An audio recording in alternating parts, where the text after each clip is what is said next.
right, ladies and gentlemen, I'm going to introduce to you our second presenter. He is Associate Professor Shan, Assistant Dean for Division of Graduate Studies, Yong School of Medicine. Associate Professor Yu's research focuses on synthetic enzymology, integrating enzymology, biological chemistry, and synthetic biology to address therapeutic development and urban sustainability, aligning closely with industry needs. Let's put our hands together to warmly welcome Associate Professor Yu.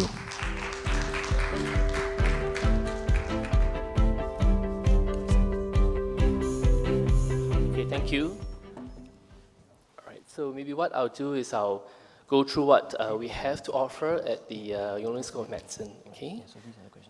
All right, so there are currently about 6 offerings that we have, and I'm going to just briefly go through because of time restrictions. So the first one that we have to offer is a Master of Science in Applied Medicine.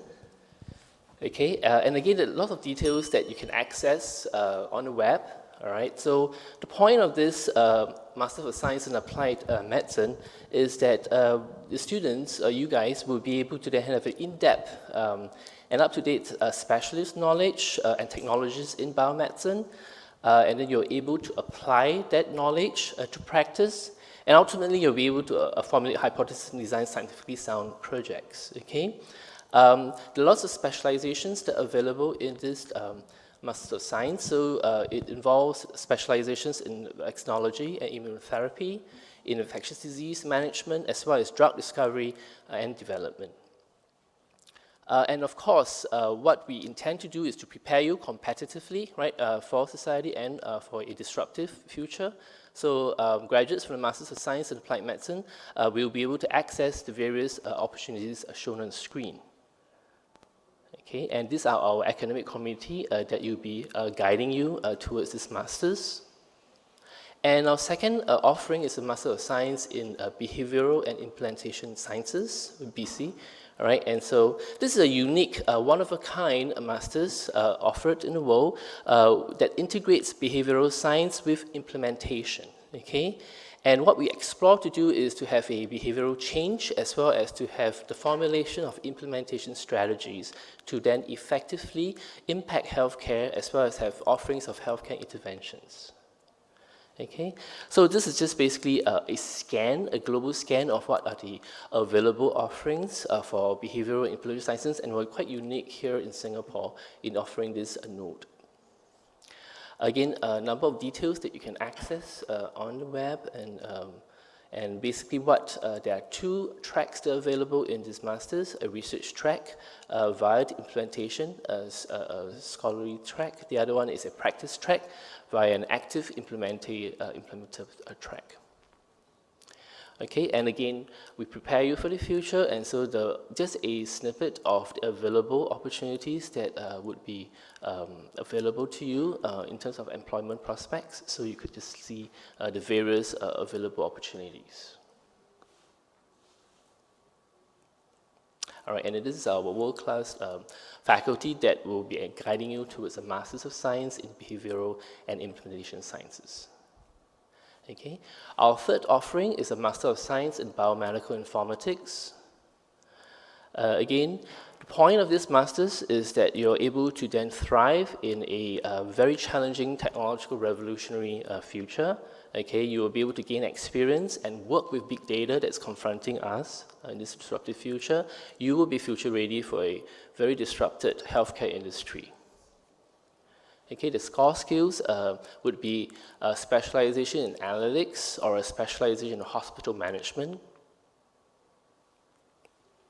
And the available careers that would be opened to you would be, for example, being the Chief Innovation Officer right down to a Development and Ops Engineer. Okay, again, the details you can access on our website.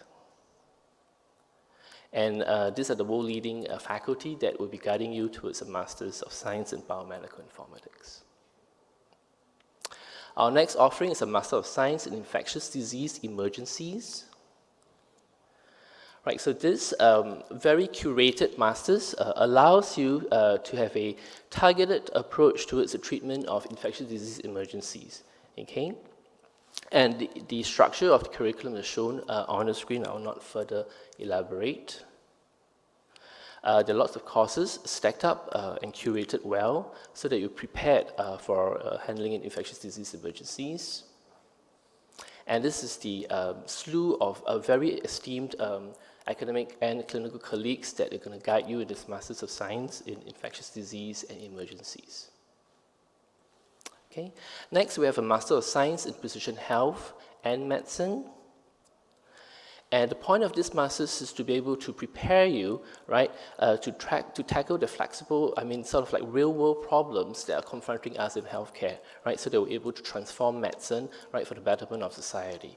Okay, it's actually the first multidisciplinary precision medicine education in Asia, and then ultimately we're trying to produce graduates that are able to transform our healthcare. Okay, there are multiple ways, of course, to tackle precision health medicine, and this is just a snippet of how we would guide you towards that in prevention and prediction, in prognosis, in discovery, in evaluation, in diagnosis, and of course in screening. Okay, all right. So for a Masters of Science in Precision Health and Medicine, right, so then there are a number of available paths, okay, that are available to our graduates are shown on the screen. Of course, there's industry alignment and clinical alignment as well in education, in the pharmaceuticals, in healthcare, so as academia, as well as in R&D and biotechnology. Okay, and we have the Masters of Clinical Investigation, or MCI. So this MCI actually equips our healthcare professionals with research skills so they're able to conduct clinical investigations, clinical trials that are relevant to patient care, and of course the list of some of the touch points for this MCI, including treatments, diagnosis, effectiveness of health care services. The learning objective, of course, is to empower our students so that we'll be able to effectively communicate scientific information to our healthcare professionals, as well as our administrators, as well as to the public. Okay, there's details of the MCI that will be available on the website as well. Okay, so with that, a quick run through of the offerings that we have within the Yong School of Medicine for Masters in coursework. Okay.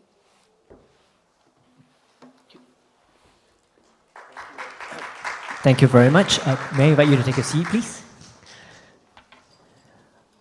Well, once again, ladies and gentlemen, it's time now for a Q&A session. This goes on for 10 minutes. It will be conducted by a poll EV. As before, please kindly scan the QR code to pose your questions online.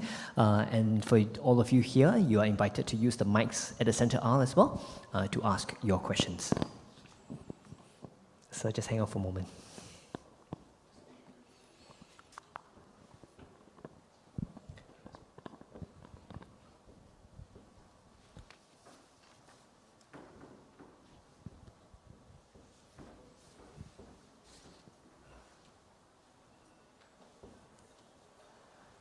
I've got one question here, sir. I am from pharmaceutical background. Where do you see my fit in the nursing arena? In the nursing arena? In the nursing arena. I'm just wondering if okay, well, could we could ask the Wentao. Okay, yeah, I mean, so if you're from the pharmaceutical background, I mean, again, it's all about how you can position yourself, right, to be impactful in this very disruptive environment, okay? And so if you have a pharmaceutical background, if you want to excel in nursing, which is also about interacting with patients as well, I would say our offerings of masters, like Wentao, for example, as well as the School of Medicine, actually would prepare you well for that. Yeah. Thank you. I hope that answers the question. Another question, do you offer part-time for precision health and medicine course? Yes, we do. Actually, our course directors are in the audience, but we do. Oh, yes. Okay. Yeah. So let's give a wave. Short answer, yes, we do. Ken, thank you. Okay, one more here. Are there opportunities for international exposure, such as overseas internships and exchange? So it depends upon the particular masters you're taking, but I believe that there would be, depending upon, again, it's very contextual, right? So we have 6 offerings right there, so some of them would be able to, and it also depends upon the capstone projects that some of the candidates will be pursuing. So short answer, yes, again, but contextual dependent upon which we pursue. Yeah. Ken, thank you. Another question here, will the MCI be open to non-clinicians, researchers who work for along clinicians who are running clinical research in healthcare institution?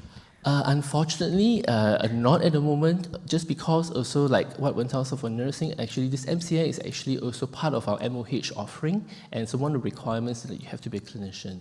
Yeah. Okay. But however, if you're interested in, for example, clinicals and other types, I think our other 5 master's programs would be available to the candidates. So the others are. One more question here. The precision medicine has started their first intake in 2024. How was the inaugural intake? I would say it's spectacular, all right? Yeah, so it's been quite overwhelming, the response, and of course, with the curation, it was quite good. We launched in January, and we are midway through with our inaugural intake. Some of them are already passing through the capstone projects, which is the second part of the thing, yeah. Okay, that's great to hear. Here, one more. For the master's course, is it 2 years of study, although currently my bachelor degree is not under the field of medicine? It's 1 year if it's 1 year. Yeah, 1 year. Yeah, Okay. but of course, if you want to do a part time, you would stretch it into 2 years. Yeah, and again, it's agnostic to your background unless it's the MCI. Right? Okay, Yeah. so full time 1 year, part time 2 years. Yes. Okay. How does the Master of Community Health differentiate from the Masters of Public Health? Okay, all right. Yeah, so again, it's about, okay, so a Masters of Community Health and Public Health. Community Health is more towards, I think, engagement with the patients in the community, right? For Public Health, it's more of a societal policy type of overarching aspect. Yeah, so there are nuances. Both are in healthcare, but one is a level of the community engaging with the patients. The other one for public health is more of setting the policies, the strategies, tackling healthcare on a whole. Yeah. Okay. Here. Can non-healthcare adults join this healthcare course? Will it be difficult to pick up, especially when we don't have medical knowledge?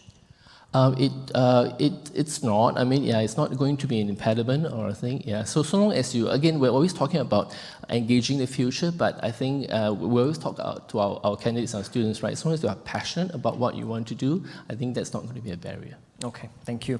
There's one more question here. This is really long, so hang in there. This is in relation to graduate programs, talking about postgraduate course. What specific programs should I take? Because I'm a graduate in Doctor of Philosophy, PhD in Educational Governance, taken in Philippines. What should be your first suggestion or advice for me to be able to get in postgraduate course? Yeah. Okay, so again, I believe that to do well, of course, you need to be passionate in what you want to do. In fact, our offerings, apart from the MCI, I think, are available to the candidate who asked that question. Yeah, and so, for example, in BC, you can actually be applicable to the applicant in precision health and medicine, in emerging diseases. So there are actually a lot of these that are applicable to the applicant. Yeah. Okay. Thank you. And I think this wraps up our Q&A session. You've worked very hard. Thank you very much. Yeah. Thank you.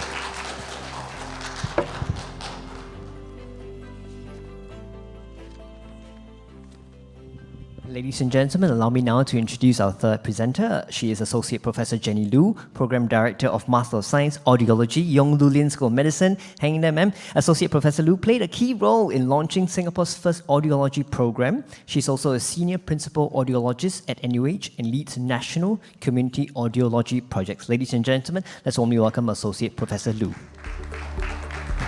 Thank you. Thank you. Hi, I noticed that the picture has been swapped. Thank you very much. Okay, I'm going to introduce you to 3 other master's degree offered by DGMS, Division of Graduate Medicine Studies from School of Medicine. So if you are actually interested in healthcare, you may want to consider this. Okay, so I'm the program director from the Master of Science, Audiology, and what is audiology? Maybe not many of you actually are aware of this course. It is a course of study of hearing, balance, and related disorders. So we work with cutting-edge technology. If you are interested in this, you can scan the QR code there. But we have a group of students who are interested not just in academic, we do research, we also have clinical placement.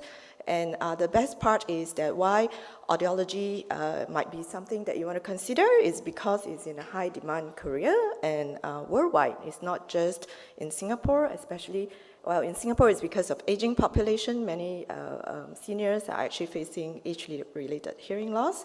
So we do really need audiologists, and there's a shortage. So to make a difference, of course, you can improve patients' life if you like to work with patients.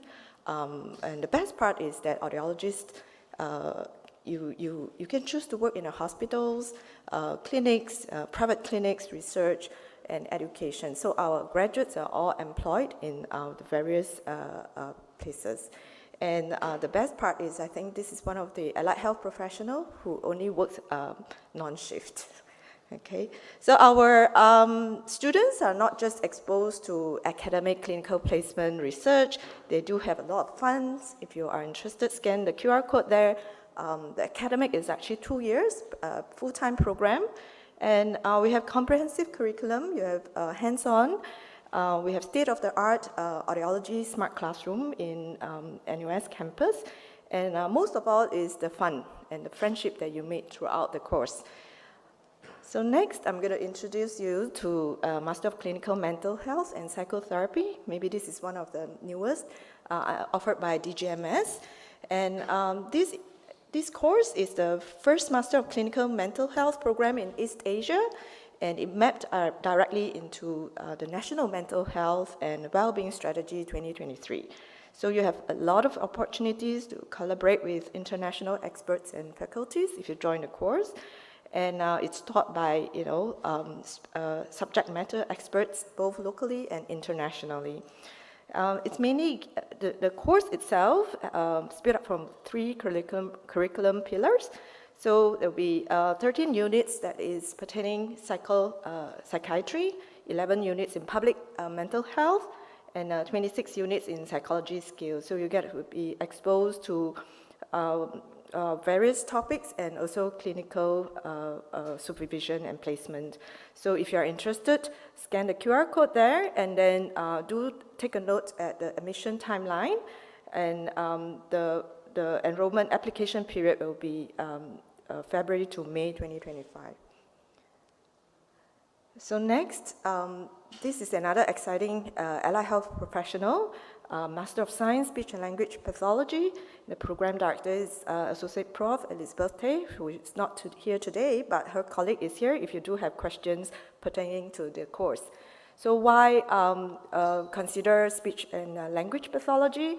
Now, SLP is not just a profession that teach you how to talk and understand language, but they do deal with people, children, adults who have swallowing problems, unclear speech, communication and reading difficulties, as well as voice and fluency disorders. So it's a 2-year program and accredited by Allied Health Professionals Councils in Singapore.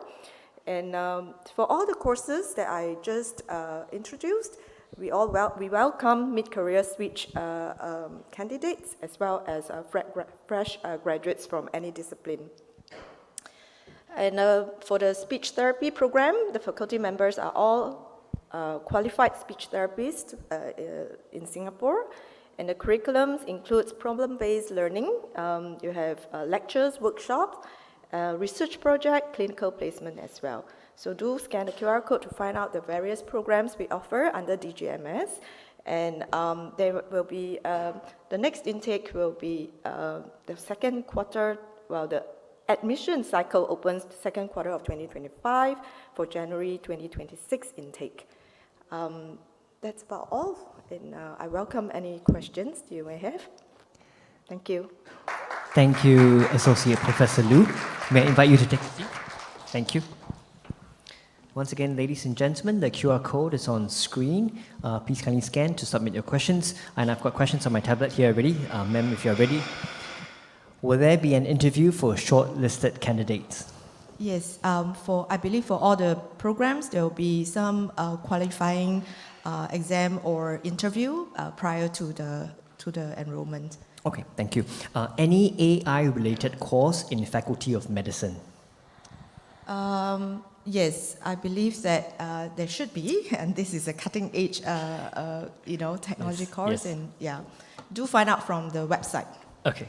One more over here. Will GREs be required for non-local university degree holders? Non-local. Yes, okay. non-local university degree holders. So I believe GREs. for the various courses, they should be stated on the requirements. So I do encourage the interested applicants to refer to the website. It is under the NUS. For audiology specific, we are not. For SLP, it's for the speech and pathology, that is required, but for audiology, it's not. Okay, can. So please do check the website, whoever posed this question. We'll wait for a couple more. Yes, sure, you can proceed to the mic over in the middle. Thank you very much, sir.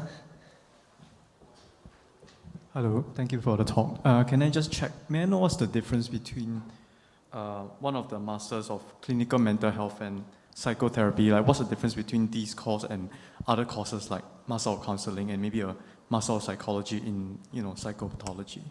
I think Master of Psychology is offered by another faculty under FASS, but then this one is actually the first inaugural course offered by DGMS School of Medicine.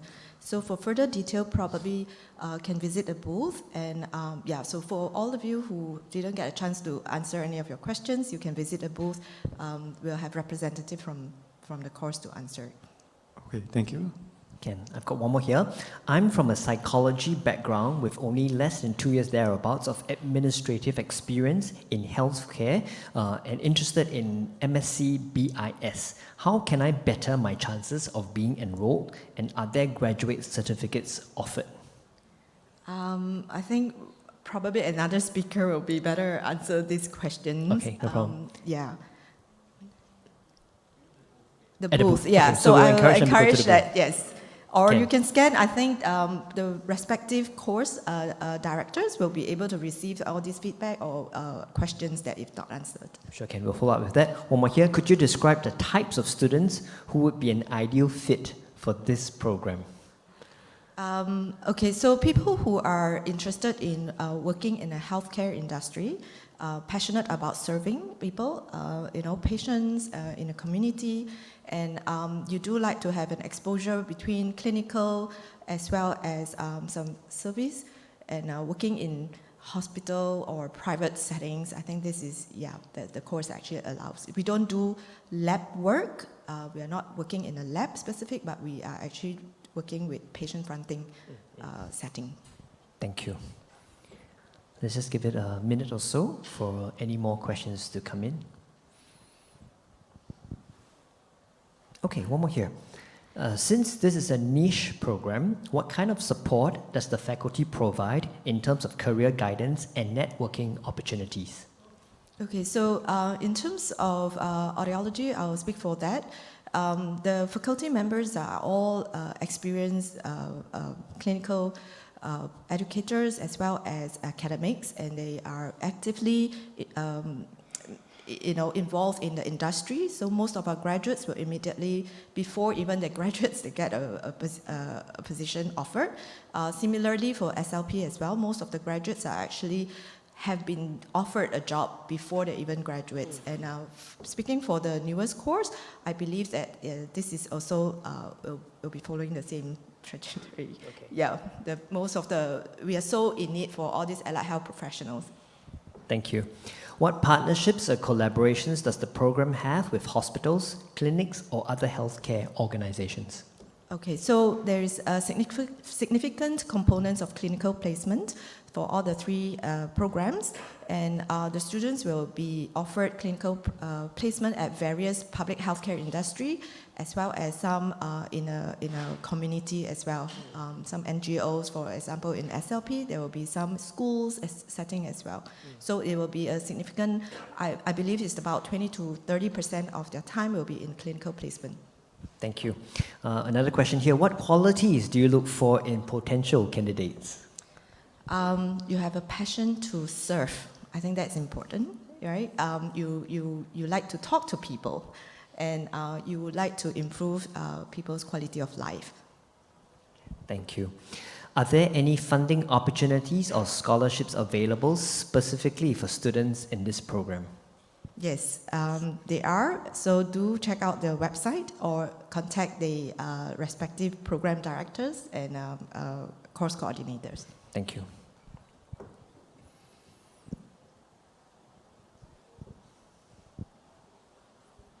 Yeah. Okay. Thank you very much, Associate Thank you. Professor Lu. Thank you.